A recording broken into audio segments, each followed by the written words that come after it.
Hi everyone, this is our channel Around My Story. Please like, share and subscribe. Émilie et moi sommes devenus meilleures amies au cours de la première année de lycée. Nous sommes liés par notre amour du théâtre. Nous fréquentions les mêmes groupes et suivions les mêmes cours. Il semblait si facile d'être meilleures amies. Les choses se sont compliquées lorsqu'il a fallu passer à l'université. Nous n'allions pas dans la même université, mais nous étions toujours très proches en tant qu'amis. Nous nous envoyions beaucoup de messages sur ce qui se passait dans nos vies et lorsque j'avais besoin d'un conseil, elle était la première personne à qui je parlais. J'ai eu du mal à faire la transition entre le lycée et l'université, où tout semblait si facile. L'université était un endroit complètement différent pour moi, et c'est à elle que j'en parlais. En première année, je la voyais tous les 2 mois. Elle était suffisamment proche pour que nous puissions essayer de trouver le temps de passer du temps ensemble.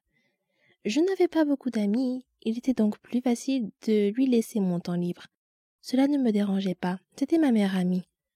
La deuxième année a été la même chose. Mais j'avais mis de l'ordre dans ma vie. Je ne me débattais pas dans mes cours, mais ma vie sociale était toujours la même. Je n'avais que peu d'amis avec lesquels je traînais, et cela ne me dérangeait pas parce que je l'avais, elle. Nous nous parlions et nous nous envoyions des messages à propos de tout, et je lui faisais part de tous mes soucis et de toutes mes frustrations. Sans elle, je n'aurais pas survécu à ces 2 premières années. Je ne me souviens pas vraiment de ce qui s'est passé l'été dernier, avant la première année, mais je pense que c'est à ce moment-là que j'ai décidé de sortir de ma coquille et de profiter de mes années d'université. Au début de ma première année, j'ai rencontré de nouvelles personnes avec lesquelles j'ai vraiment apprécié d'être en contact. Ils vivaient dans les dortoirs, dans le même couloir que moi, alors il était facile de passer du temps avec eux, même si c'était jusqu'à 2 heures du matin et que nous avions des cours tôt le lendemain matin. Je leur consacrais plus de temps et je ne me rendais même pas compte que j'avais mis ma relation avec ma meilleure amie entre parenthèses. Je ne l'ai découvert que lorsque j'ai essayé de lui parler et qu'elle ne m'a pas répondu. J'ai appris plus tard par ma sœur, qui était également très amie avec elle, qu'elles avaient parlé du fait que je l'ignorais. Elle m'envoyait des messages et je ne répondais pas. Elle essayait de me parler et j'étais trop occupée. Je ne me souvenais pas avoir fait tout cela. Je pensais que j'étais assez constante et que je répondais toujours. Je m'étais attachée à mes nouveaux amis. Ils faisaient désormais partie de ma vie quotidienne et je l'avais inconsciemment remplacé. Les 2 derniers mois de notre amitié, j'avais essayé de lui parler et d'arranger les choses, mais en vain. C'était la fin du semestre, nous étions toutes les 2 stressées par les examens et les problèmes familiaux et nous ne pouvions pas vraiment parler. Nous avons finalement parlé pendant les vacances d'hiver. Je n'avais aucune excuse pour ce que j'avais fait et lorsqu'elle m'a appelée, je lui ai dit que je ne voulais jamais la perdre. Notre amitié a pris fin ce jour-là. Je me suis assise dans ma chambre et j'ai pleuré pendant un moment pensant à la personne formidable que j'avais perdue. Je me sentais coupable de ce que j'avais fait. J'étais passée à autre chose sans jamais le lui dire et c'est là que j'ai fait une erreur. Plus tard dans la nuit, j'ai pris la décision de ne plus prendre mes amitiés à la légère, même si elles étaient à distance. Elle était une partie très importante de ma vie et je regrette de l'avoir laissée partir. J'espère qu'un jour j'aurai le courage de lui dire à quel point elle était importante pour moi. Elle a tant fait pour moi, même s'il s'agissait d'un simple message pour savoir comment j'allais. Je garde l'espoir qu'un jour nous pourrons redevenir amis. Mais ce n'est pas tout. Émilie écoutait un groupe de filles et au lieu d'essayer de me ramener à la raison, elle a laissé quelqu'un me la voler. J'étais tellement prête à essayer d'arranger les choses, jusqu'à ce que j'entende sa version de l'histoire. Je tiens à lui dire un grand merci. Eh oui, j'ai été aigrie, très aigrie, quand j'ai découvert la vraie raison pour laquelle ma meilleure amie ne me parlait plus autant. J'étais en colère contre elle et je l'ai blâmée pour tout. Je l'ai blâmée pour les moments perdus avec elle, pour les souvenirs, et je regrettais tout.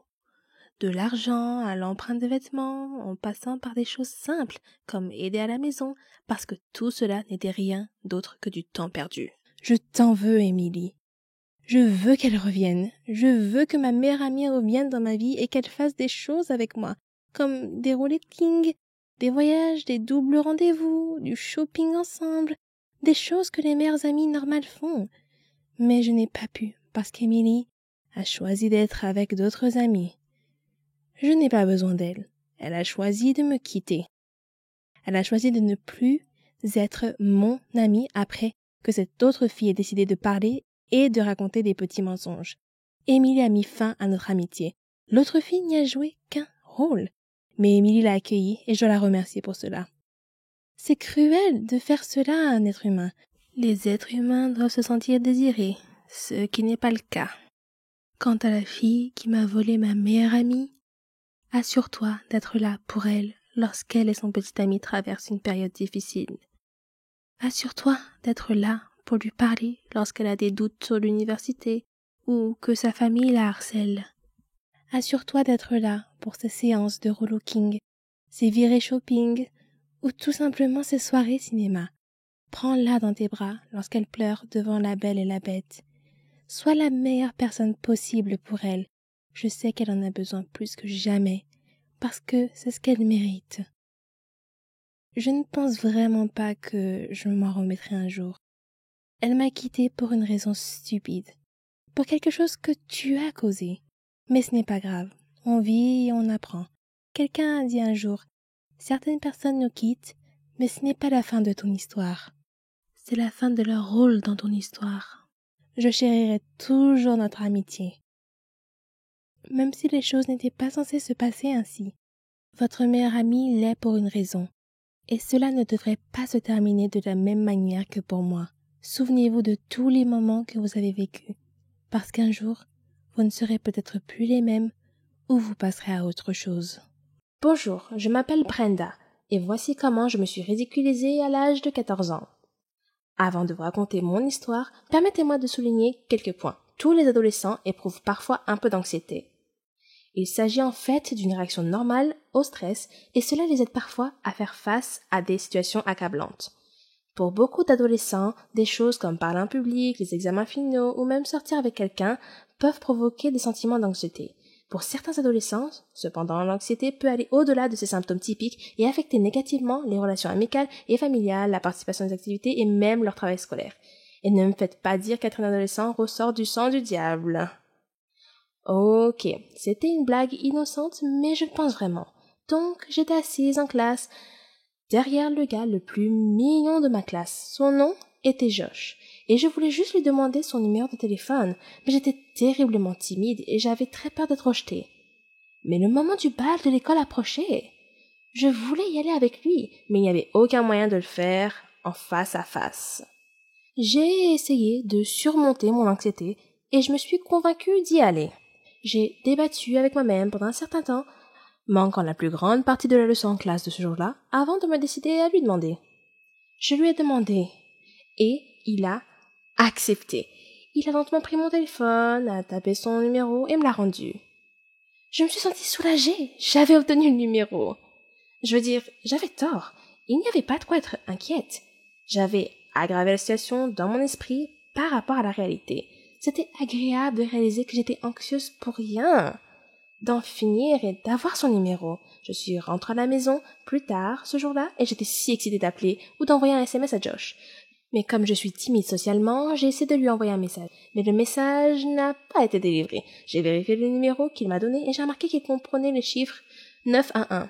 Ce qui m'a indiqué qu'il m'avait donné un faux numéro de téléphone pour éviter que je le contacte. Je me suis soudain rendu compte à quel point j'avais agi bizarrement envers lui. Je n'avais pas de grand lien avec ce garçon avant de lui demander son numéro. Il n'y avait pas de relation entre nous. Alors j'ai dû lui faire peur en lui demandant son numéro. Je lui ai également demandé en plein cours en lui tapant sur l'épaule. Il n'y avait rien de naturel ou même de normal dans ma façon de procéder. Je n'ai pas agi de manière immorale, mais c'était terriblement gênant, socialement inapproprié et donc voué à l'échec. La rencontre a été douloureuse, mais je suppose que j'en ai tiré quelques leçons sur la façon de socialiser de manière appropriée. J'ai également appris qu'il est incroyablement facile de ne pas voir les signes évidents que les autres personnes vous donnent lorsque vous êtes anxieux, car vous êtes tellement absorbé par vous-même que vous ne voyez pas les signaux sociaux. En repensant à la façon dont il était clairement mal à l'aise face à ma demande, ce qu'il a fait comprendre en ne souriant pas et en hésitant à accepter de taper le numéro. Si j'avais été concentrée et que j'avais prêté attention, j'aurais peut-être remarqué son comportement et la façon dont il reflétait clairement ses sentiments à mon égard et face à notre échange. Cela m'amène à me poser la question suivante. Est-il plus facile d'avoir une anxiété fonctionnelle que d'être prisonnier de sa propre coquille, figé par l'anxiété? C'est peut-être le moindre des deux mots. S'occuper est souvent le moyen de rester figé dans sa coquille avec l'anxiété. Mais pour moi, cette expérience s'est transformée en objectif et a renforcé ma confiance en moi. Je vois cela comme une étape, mais ensuite, l'amélioration de l'estime de soi et de la confiance en soi vous permettra de fonctionner sans anxiété. C'est le but ultime. Mais vous savez quoi? Écrivez votre propre histoire. Vous ne pouvez pas continuer si quelqu'un l'écrit pour vous. Beaucoup de jeunes à l'école ressentaient la même chose. Ils ne se sentaient pas bien. Et je ne savais pas pourquoi. Les adolescents se reconnaîtront ce qui est effrayant et aggrave l'anxiété. Il faut y aller pour savoir que l'on est bien à l'école, et on ne peut le savoir que si l'on y va. Surmonter l'anxiété n'est pas une question de hippie ou de charabia. Il m'a fallu des années pour surmonter ce que j'appelle la peur de la vie, et je l'ai appris à la dure. Alors, est-ce que la blague du diable a un sens? Je ne suis pas beaucoup les infos. Les crises internationales, les crimes, les enlèvements, toutes ces choses me consternent. C'est comme si notre monde était une jungle dangereuse, et je n'aime pas ce sentiment, car je suis une fille paisible, qui aime éviter les problèmes. J'étais loin de me douter que mon monde paisible allait être secoué par l'un de ces tristes événements. Je m'appelle Marsha, et j'ai 18 ans. Je vis avec mes parents et ma petite sœur, Marilyn. Ma mère m'a souvent prévenue d'être vigilante et d'éviter les situations dangereuses. Elle m'a dit que les gens pacifiques peuvent vivre dans un monde pacifique s'ils choisissent de le faire. Mais ce n'est pas tout à fait vrai. Un jour, j'étais à la fête d'anniversaire d'une amie, et nous étions en train de rire, de manger, de jouer et de passer un bon moment. Je ne faisais pas vraiment attention à mon téléphone, mais quand j'y ai jeté un coup d'œil, j'ai vu que maman m'avait appelé plus d'1 million de fois, vers minuit. Elle était visiblement inquiète de me voir sortir si tard. Alors j'ai décidé de me dépêcher de rentrer. J'avais peur de prendre un taxi seul, mais je devais me dépêcher de rentrer. J'ai donc marché jusqu'à la rue principale, qui était très faiblement éclairée, et j'ai vu un taxi tout près. Mais quand je me suis approchée, j'ai vu que toutes ses vitres étaient éteintées. Et je ne me suis pas sentie à l'aise. J'ai cherché un autre taxi, mais le chauffeur de taxi a ouvert la porte d'entrée et a souri. Son âge avancé et son sourire amical m'ont désarmé, et m'ont donné un sentiment de sécurité. Alors je lui ai demandé de me conduire chez moi, et j'ai sauté sur le siège arrière. Il m'a demandé pourquoi je marchais seule dans une rue mal éclairée si tard dans la nuit. Et je lui ai parlé de la fête et de ma perte de la notion du temps. Il m'a prévenu de ne plus sortir tard le soir, car c'était un moment dangereux pour sortir. Il m'a demandé si j'avais entendu parler d'un tueur en série nommé Bradley. J'ai répondu que oui, mais que je ne savais pas à quoi il ressemblait. À ce moment-là, il a ri, et j'ai entendu les 4 portes se verrouiller soudainement. Il m'a regardé et a dit « Je m'appelle Bradley. Maintenant que tu sais à quoi je ressemble, c'est un plaisir de te rencontrer. » J'ai crié pour qu'il arrête le taxi et me laisse sortir. Il a simplement déclaré que les simples erreurs peuvent parfois avoir le plus grand impact sur nos vies.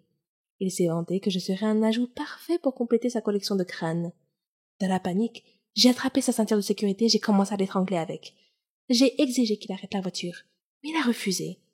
J'ai commencé à l'étrangler de plus en plus fort jusqu'à ce qu'il finisse par perdre le contrôle de la voiture. La voiture a quitté la route, a fait plusieurs tonneaux et s'est retrouvée à l'envers. Heureusement, j'étais encore consciente et ai pu sortir de la voiture renversée. Il a essayé de m'attraper pendant que je rampais, mais j'ai réussi à lui échapper. J'ai couru jusqu'à la route principale et j'ai fait signe à une voiture dans laquelle se trouvait une famille. Une fois arrivée à la maison, j'ai raconté mon horrible expérience à maman, qui m'a emmenée au poste de police. Après avoir écouté mon histoire et ma description du type, la police a promis d'enquêter et d'attraper le criminel dès que possible. Cette expérience m'a marquée à vie, mais je sais maintenant que je dois être forte si je veux continuer à vivre. Quelques jours plus tard, j'ai reçu un message d'un expéditeur anonyme qui disait « Sois prête pour la prochaine balade. Ce n'est pas la dernière fois que l'on se voit. »